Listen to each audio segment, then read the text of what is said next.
Today on Pep Talk, we're going to be discussing Elon Musk purchasing Twitter for $44 billion and what that means for the future of the social media platform. The federal mask mandate on federal transportation has also been dropped due to a ruling by a Florida judge. Finally, an AP News article has come out saying that over 50% of the American population would like mask mandates being reinstated, and we're going to talk about the validity of that poll. That and more today on Pep Talk.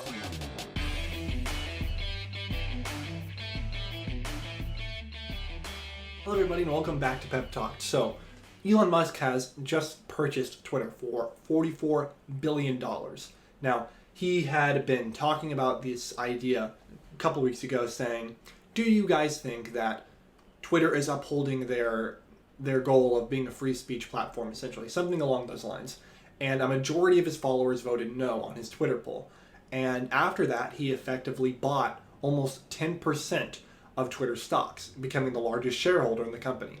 Then, not getting anywhere, he retracted that and actually went and made an offer to purchase all of Twitter for $44 billion, and he had finally gotten that offer accepted by the Twitter board. And so now he is going to be the new owner of Twitter. Now, the main reason that he has bought Twitter, the main reason he has gone for this venture is not to make money. He has plenty of money. He's the richest man in the world. This is not the main goal. There are much better investments than Twitter if he were trying to make money. No. The reason that he bought Twitter was because he doesn't believe that Twitter is upholding to their values of permitting free speech on their platform. He believes that some people are being banned for their political views on one side more so than the other, and he's coming out to kind of even the slate. He wants to make people, everyone, be able to speak their minds freely to the extent of the law. And he actually sent some tweets about this that I want to read. He said, "By free speech, I simply mean that which matches the law. I am against censorship that goes far beyond the law. If people want less free speech, they will ask government to pass laws to that effect. Therefore, going beyond the law is contrary to the will of the people."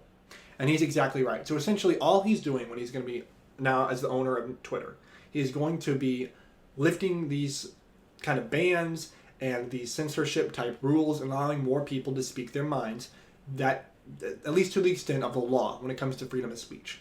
And that's all he's doing. And that's his new goal for Twitter. I'm not sure what other things he's going to be changing about Twitter, but that's his main goal, and that's why a lot of people are excited about it. And also why a lot of people are upset, saying that there might be more hate speech and misinformation, disinformation, the typical lingo that a lot of people like to use with people they disagree with, are going to be spreading on the platform due to this new ownership. And this is just an incredible story because honestly, it's crazy that it's going private. Twitter, this public, large corporation, is now going private into the hands of Elon Musk. And I can't wait to see where this goes, to be honest. Hopefully we get more voices on Twitter from different sides, being able to hear what everyone has to say about current topics and being able to get a better understanding of what's going on in the world. But that's all with Twitter. Next up, I want to talk about this federal mask mandate that has been essentially shut down by a Florida judge. So according to a news article from Reuters, the Biden administration will no longer enforce a U.S. mask mandate on public transportation after a federal judge in Florida on Monday ruled that the 14-month-old directive was unlawful, overturning a key White House effort to reduce the spread of COVID-19. So as you all know, for the past 2 years now, you've had to mask up when you've gone on planes or any sort of federal public transportation. And you've kind of wondered why, because we have cities like Los Angeles even dropping their mask mandates, yet you still have to wear a mask on the plane, which doesn't really make much sense why they're still on there, given that planes are not a large vector or even a small vector of transmission for COVID-19, given that they have incredible filters on board to keep clean air coming in and out of the cabin. So why are we having these mask mandates anyway?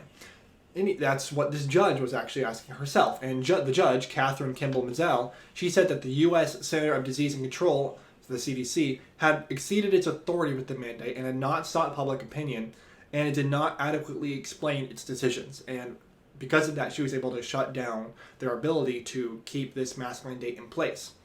And there's a ton of people celebrating this. Obviously, wearing a mask on a plane sucks. You can't. It just is. It's awful. You try to take a drink of your water or your pretzels or whatever, and the ladies on board come by and tell you to put your mask up. It's just ridiculous, and it doesn't make too much sense. And so everyone's just happy about this. And here are a couple videos of people on airplanes when this announcement was made last week, showing just how excited everyone is about it. The Biden administration announced that the Transportation Security Administration will no longer enforce the federal mandate requiring masks in all U.S. airports and on-board aircraft.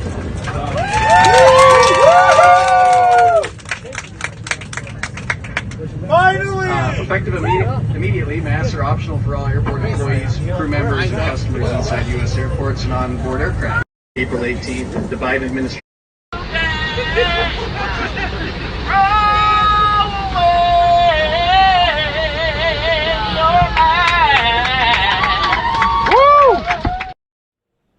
Okay, so you can see from there that we have a lot of people excited about this, and it makes sense. Obviously, no one likes to wear masks anymore. We're done with it. It's over. It's been 2 years.